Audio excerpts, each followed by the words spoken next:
حضور صلی اللہ علیہ وسلم فرماتے ہیں جب اللہ تعالیٰ نے نفس کو پیدا کیا تو اللہ نے اس کو 1000 سال تک جہنم میں رکھا.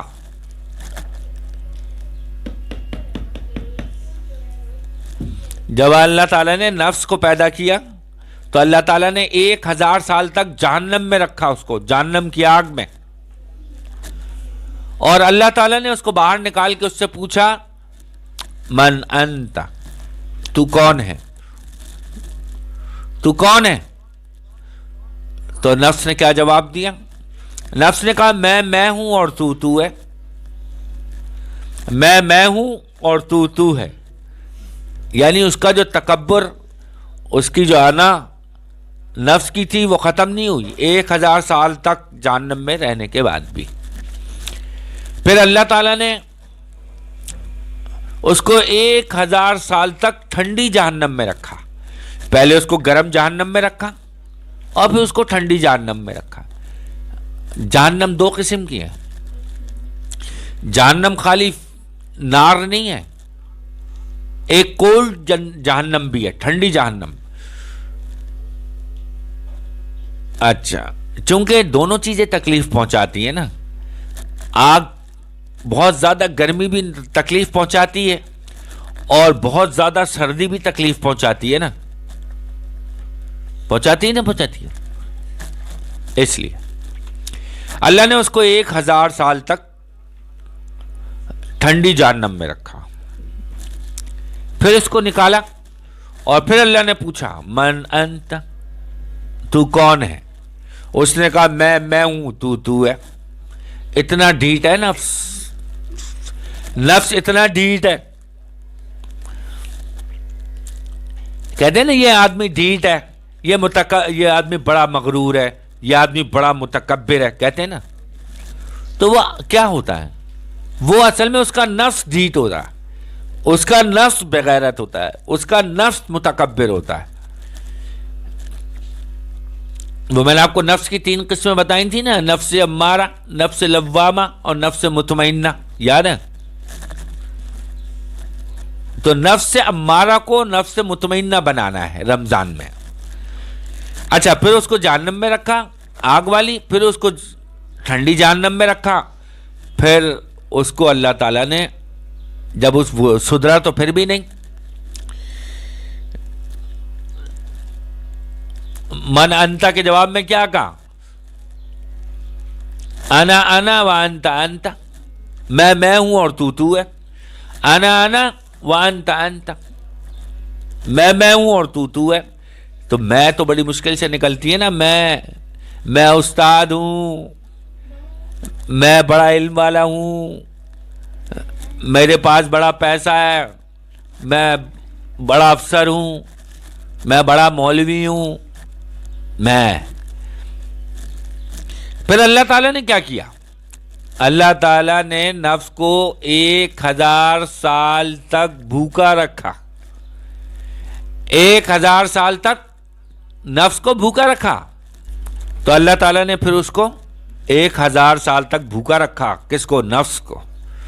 اللہ تعالیٰ نے 1000 سال تک بھوکا رکھنے کے بعد، بھوکا رکھنے کا اللہ نے اس سے پوچھا من انت، آپ کون ہیں؟ تم کون ہو؟ کیا مطلب میں کچھ ہوں یا تو کچھ ہے؟ میں ہی میں ہوں. اللہ نے پوچھا مطلب یہ اس کا کہ میں ہی میں ہوں یا تو بھی کچھ ہے. ہر دفعہ اس نے کیا میں ہوں تو ہے، یعنی ٹکر پہ آیا، ٹکر پہ کہ میں بھی کچھ ہوں، تو بھی کچھ ہے، تو میں بھی کچھ ہوں. یہ جو آج ہمارے یہاں چل رہا ہے. تو جب بھوکا رکھا پھر پوچھا کہ تو کون ہے؟ تو کیا جواب دیا؟ کہنے لگا تو ہے اور تو ہی تو ہے اور میں کچھ نہیں ہوں. پھر مانا اس نے کہ میں کچھ نہیں ہوں، تو ہی تو ہے، تو ہی سب کچھ ہے. تو یہ جو میں ہے نا، میں یہ بھوک سے ختم ہوتی ہے، یہ تکلیفوں سے ختم ہوتی ہے. اللہ تعالیٰ جو آزمائش ڈالتا ہے نا انسان پر، وہ اسی لیے ڈالتا ہے تاکہ انسان کو اپنی اوقات کا پتہ چلے، انسان کو اپنی اوقات کا پتہ چلے، اللہ کو پہچانے۔ وَلَنَبْلُوَنَّكُمْ بِشَيْءٍ مِّنَ الْخَوْفِ وَالْجُوعِ وَنَقْصٍ مِّنَ الْأَمْوَالِ وَالْأَنفُسِ وَالثَّمَرَاتِ وَبَشِّرِ الصَّابِرِينَ الَّذِينَ إِذَا أَصَابَتْهُم مُّصِيبَةٌ قَالُوا إِنَّا لِلَّهِ وَإِنَّا إِلَيْهِ رَاجِعُونَ۔ اللہ تعالیٰ فرماتا ہے ہم ضرور بالضرور تم کو آزمائیں گے، بھوک سے، خوف سے۔ وَلَنَبْلُوَنَّكُمْ ضرور بالضرور آزمائیں گے، بِشَيْءٍ مِّنَ الْخَوْفِ تھوڑے خوف سے، وَالْجُوعِ بھوک سے، وَنَقْصٍ مِّنَ الْأَمْوَالِ مال میں نقصان سے، جو مالوں میں نقصان ہوتا ہے نا اس سے، وَنَقْصٍ مِّنَ الْأَمْوَالِ اور وَالثَّمَرَاتِ، یہ بھی بہت بڑا امتحان ہے، وَالثَّمَرَاتِ نتائج میں نقصان سے، کہ تم کوششیں کرو گے، تم تدبیریں کرو گے اور رزلٹ اس کے خلاف آئے گا۔ تم بچے کو پڑھانا چاہو گے، بچہ جاہل نکل آئے گا، اچھا رشتہ ڈھونڈ کے لاؤ گے، بہو عذاب بن جائے گی۔ ہو رہا ہے نہیں ہو رہا ہے دنیا میں؟ یعنی ہم جو چاہ رہے ہیں وہ ہو نہیں رہا، ہمارے چاہنے سے ہو نہیں رہا ہے، چونکہ رزلٹ اللہ نے اپنے ہاتھ میں رکھا ہے۔ اگر رزلٹ اپنے ہاتھ میں اللہ نہ رکھتا تو آزمائش کیسے ہوتی؟ نتائج اللہ نے اپنے ہاتھ میں رکھے ہیں، تو اللہ تکلیفیں ڈالتا اس لیے تاکہ آدمی کی انا کو، اس کی خواہشات کو ٹھیس پہنچے، متزلزل ہو جائے، آگے پیچھے ہو جائے، تب تو اللہ کو پہچانے گا۔ حضرت علی سے پوچھا کہ آپ نے اللہ کو کس طرح پہچانا؟ حضرت علی نے فرمایا میں نے اللہ کو اپنے ارادوں کے ٹوٹنے سے پہچانا، میں نے اللہ کو اپنے ارادوں کے ٹوٹنے سے پہچانا، یعنی تدبیر موجود ہے، اسباب موجود ہیں، ہر سامان موجود ہے، لیکن رزلٹ خلاف آ رہا ہے۔ اس سے میں نے پہچانا کہ کوئی ذات ہے جس کے ہاتھ میں نظام ہے، جس کے ہاتھ میں رزلٹ ہے، کوئی ایسی ذات ہے اللہ تعالیٰ کی۔ آپ دیکھیں نا، ہمیں رشک آتا ہے، ہماری رال ٹپک رہی ہوتی ہے، کیا؟ ایک آدمی ہے، خوشحالی ہے، بچے ہیں، بیوی ہے، اولاد ہے، اچھے اسکولوں میں پڑھ رہی ہے، بنگلوں میں رہ رہے، اچھی اچھی گاڑیاں ہیں، آمدنی بہت زیادہ ہے، دنیا کی ہر نعمت ہے، تعلقات بھی بہت ہیں، بہت اچھے علاقے میں رہتے ہیں، گاڑی بھی بہترین ہے، لیکن سکون نہیں ہے، لیکن سکون نہیں ہے، سکون نہیں ہے۔ سکون کیسے ہو؟ الا بذکر اللہ تطمئن القلوب۔ اللہ تعالیٰ فرماتا ہے دلوں کا اطمینان، دلوں کا سکون تو اللہ کی یاد میں ہے، اللہ کی یاد میں ہے۔ اللہ کی یاد نہیں ہے، گاڑی ہے، بنگلہ ہے، کوٹھی ہے، نوکری ہے، نوکر چاکر ہیں، بینک بیلنس ہے، لیکن سکون نہیں ہے۔ کیوں؟ اس لیے کہ اللہ کی یاد نہیں ہے۔ اللہ کی یاد ہوگی تو سکون ہوگا۔ لوگ سمجھتے ہیں کہ دنیا کا ہر نعمت ہو نا، پیسہ ہو، ہر چیز جو بھی ہے تو سکون ہو جائے گا۔ نہیں، یہ بہت بڑا دھوکہ ہے۔ دولت، دنیا، یہ اور سکون دونوں ایک دوسرے کی ضد ہے، ضد ہے، ضد ہے۔ یہی تو امتحان ہے کہ آدمی کو سکون اللہ کی یاد سے ملے گا، اللہ سے دل لگانے سے ملے گا۔ یہ دل اللہ نے اپنے لیے پیدا کیا ہے، یہ اپنی یاد کے لیے اللہ نے دل بنایا ہے، ہم نے اس کو دوسروں کی یاد کے لیے چھوڑ دیا۔ تو میں آپ سے بتاتے کہ رمضان میں جو آپ جو بھوک کاٹیں گے، اس سے سینکڑوں صفات آپ کے اندر پیدا ہو جائے گی۔ جب آپ اس طریقے سے بھوک کو کاٹیں گے. دیکھو ایک تو ہے فاقہ ہے نہیں، فاقہ نہیں کرنا کہ صبح کھانا چھوڑا اور شام کو کھا لیا. نہیں، اس کو سب سے پہلے تو اللہ کا حکم سمجھنا ہے کہ ہم اللہ کے حکم سے یہ روزہ رکھ رہے ہیں اور اللہ کی رضا کے لیے رکھ رہے ہیں. اور اگر آپ کا روزے میں اللہ کا حکم توڑ رہے ہیں، نماز چھوڑ رہے ہیں، اللہ کا حکم توڑ رہے ہیں، گناہ کر رہے ہیں جو عام رمضانوں میں کرتے رہتے ہیں، تو اس کا یہ مطلب ہے کہ آپ روزے کا کانسیپٹ، روزے کا جو تصور ہے، روزے کی جو اسپرٹ ہے اس کو سمجھے نہیں، پھر بیکار ہے. آپ نے روزہ اپنی مرضی سے نہیں رکھنا.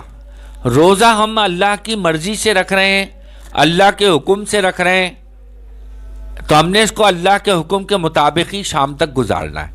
جن چیزوں سے اللہ تعالیٰ نے کہا ہے کہ بچو، نظروں کی حفاظت کرنی ہے،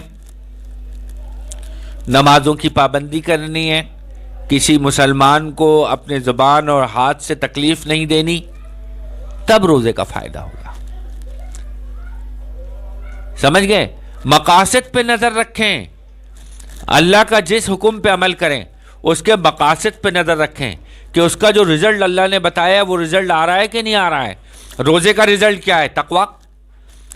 روزے کا رزلٹ کیا ہے؟ روزے رکھنے کا مقاصد کیا ہے؟ حاصل کیا ہونا ہے؟ اللہ کا خوف، اللہ کا ڈر. اللہ کا ڈر، جس میں اللہ کا ڈر ہوگا وہ گناہ نہیں کرے گا. جس میں اللہ کا ڈر ہوگا وہ اللہ کی اطاعت کرے گا، اللہ کے رسول کی اطاعت کرے گا. اب نماز کیا ہے؟ ان الصلاۃ تنہی عن الفحشاء والمنکر والبغی. بے شک نماز برے کاموں سے اور بے حیائی اور برے کاموں سے روکتی ہے.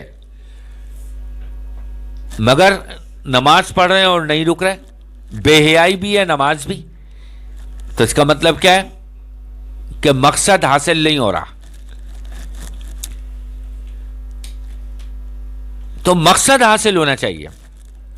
ایک آدمی سارا دن کام کر رہا ہے، دہاڑی لگا رہا ہے، شام میں پیسے نہیں مل رہے، شام میں آ رہا ہے تو خالیات. ایک بچہ اسکول جا رہا ہے روز سارا سال، لیکن سبق پڑھنا نہیں آتا اس کو، اپنی کتابوں میں ایکسرسائزز نہیں آتی اس کو. تو گھر والے کہتے ہیں بھائی کیا کرتا ہے وہ اسکول جا کے، کیا سیکھ رہے ہو، کیا پڑھتے ہو؟ یعنی مقصد، بچے کے اسکول جانے کا مقصد حاصل نہیں ہو رہا. ایک بچہ مدرسے جا رہا ہے، وہاں پہ پڑھائی، قرآن بھی پڑھا رہے ہیں، درس بھی ہو رہا ہے، حدیث بھی پڑھا رہے ہیں، فقہ بھی پڑھا رہے ہیں، تربیت بھی ہو رہی ہے، لیکن بچے میں کوئی تبدیلی نہیں ہے. بچے میں نہ ادب آداب ہے کسی کا، نہ لحاظ ہے اس کو، نہ چھوٹے بڑے کی تمیز ہے اس کو. تو اس کا کیا مطلب ہے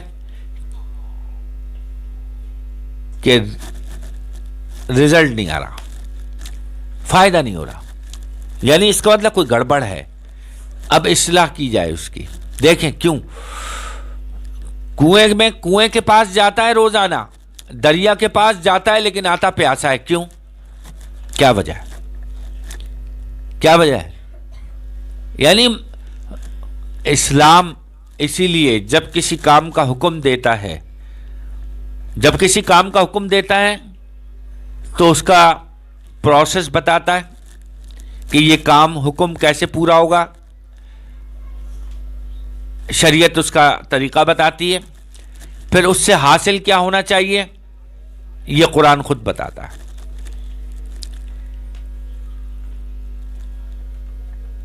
ٹھیک ہے؟ تو رمضان کو ہم نے اس طرح گزارنا ہے کہ ہم میں تھوڑی تبدیلی آئے، تھوڑا ہماری جو رمضان سے پہلے کی زندگی تھی اور جو بعد کی زندگی ہے اس میں فرق آنا چاہیے. اس کو ہم لوگ بہت بڑی بڑی باتوں کو چھوٹی چھوٹی بات سمجھ کے مس کر دیتے ہیں. اب میں آپ کو بتاؤں، کوئی بھی عبادت کے اندر سب سے بڑی بات کیا ہوتی ہے؟ سب سے پہلی بات کیا ہوتی ہے؟ کہ آپ اس کام کو اللہ کا حکم سمجھ کے کریں، اسی کو نیت کہتے ہیں۔ ہر کام میں نیت ضروری ہے، ہر کام میں نیت ضروری ہے نا۔ وہ کام آپ کیوں کر رہے ہیں، کس لیے کر رہے ہیں، کس کے کہنے پر کر رہے ہیں، اس چیز کو ہی تو نیت کہتے ہیں۔ کیوں؟ ایک بچے نے یونیفارم پہنا، ایک لڑکی نے اپنے کالج کا یونیفارم پہنا، سر جھاڑا، پورا تیار ہو گئی کالج جانے کے لیے یا اسکول جانے کے لیے۔ اب راستے میں ایک صاحب ملے اس کو کوئی اور پوچھتے ہیں بیٹا کہاں جا رہی ہو؟ وہ کہتی پتہ نہیں۔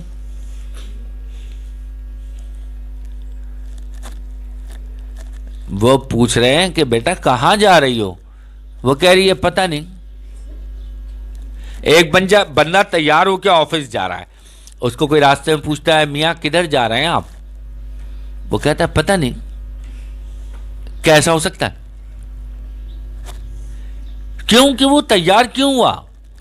وہ تیار کیوں ہوا ہے؟ اسٹاپ کی طرف کیوں جا رہا ہے؟ یا اپنی گاڑی اسٹارٹ کیوں کر رہا ہے؟ پتہ نہیں۔ پاگل ہے کیا؟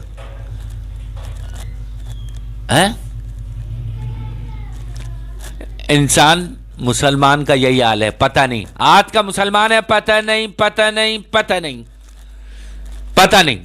اچھا جو وہ نماز کیوں پڑھتے ہیں، روزہ کیوں رکھتے ہیں، قرآن کیوں پڑھتے ہیں، تو یہ مسلمان زبان سے تو نہیں کہتا پتہ نہیں، زبان سے تو کچھ نہ کچھ ٹھوک دیتا ہے، لیکن اندر یقین نہیں ہے، اس کو یقین نہیں ہے۔ اب آپ دیکھیں نا، ہمیں 2 روٹی کی فکر سر پہ سوار رہتی ہے، 2 روٹی کی۔ اللہ تعالیٰ سے جو وعدے ہیں اس پہ یقین نہیں ہے مسلمان کو آج۔ اس معاملے میں، یقین کے معاملے میں مسلمان مرد عورت کوئی بھی ہو، پتہ نہیں والا حال ہے، پتہ نہیں، پتہ نہیں۔ مسلمان ہو کہ ذلیل ہے دنیا میں، چونکہ بالفعل حال اس کا ہے پتہ نہیں۔ تو پہلی چیز جو تھی نا وہ پتہ کرنا تھا، پہلے چیز یہ تھی پتہ کرنا تھا۔ اور پتہ کرنے کو کیا کہتے ہیں؟ پتہ کرنے کو کیا کہتے ہیں؟ پتہ کرنے کو ہی تو علم حاصل کرنا کہتے ہیں۔ علم حاصل کرنا تھا پہلے اپنے دین کا، تو مقاصد پتہ چلتے، مقاصد کے حصول کے لیے جو چاہیے وہ شریعت بتا دیتی۔ کیا سمجھے؟ اور ہر عمل کے اندر یقین چاہیے تھا، جو ہر عمل کی بنیاد ہے، وہ یقین حاصل ہوتا، تو یقین نہیں ہے، ساری بات یقین کی ہے۔ میں آپ کو کہتا ہوں کہ کل آپ لوگ آئیں گے نا، اور آپ نے ابھی سے لے کر کل آنے تک جتنی نمازیں سب پڑھ لی، تو میں آپ کو انعام دوں گا، 500 روپے یا 1000 روپے۔ چونکہ 500 1000 میں اس لیے کہہ رہا ہوں چونکہ اب اس کی اوقات 50 اور 100 کے برابر ہو گئی ہے، ہو گئی ہے نا۔ تو اب بچوں سے میں نے وعدہ کیا، اب بچے جو ہے نا آدھے کہہ رہے ہیں کہ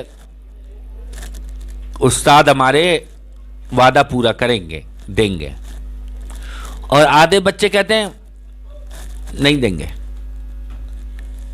نہیں دیں گے۔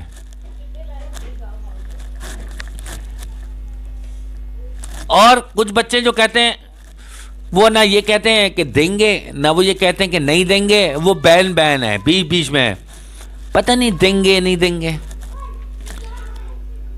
تو ہم مسلمان یہی ہیں۔ اب جن بچوں کو مجھ پر یقین ہے، جن بچوں کو مجھ پر یقین ہے، جو مجھے صحیح جانتے ہیں، ان کی رائے ہوگی کہ دیں گے، اور جو مجھے نہیں جانتے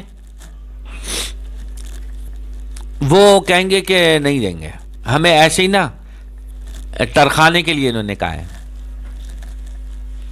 اور جو مجھے بالکل ہی نہیں جانتے، جان کر بھی مجھ کو نہیں جانتے، وہ کہیں گے پتہ نہیں دیں گے نہیں دیں گے۔ وہ دونوں طرف رائے ان کی۔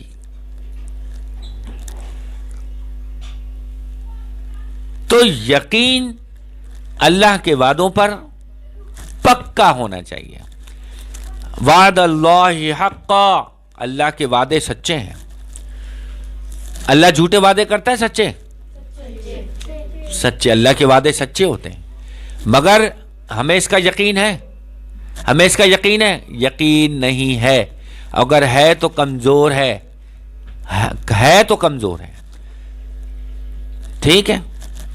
اللہ تعالی ہمیں عمل کی توفیق عطا فرمائے. وآخر دعوانا ان الحمد للہ رب العالمین.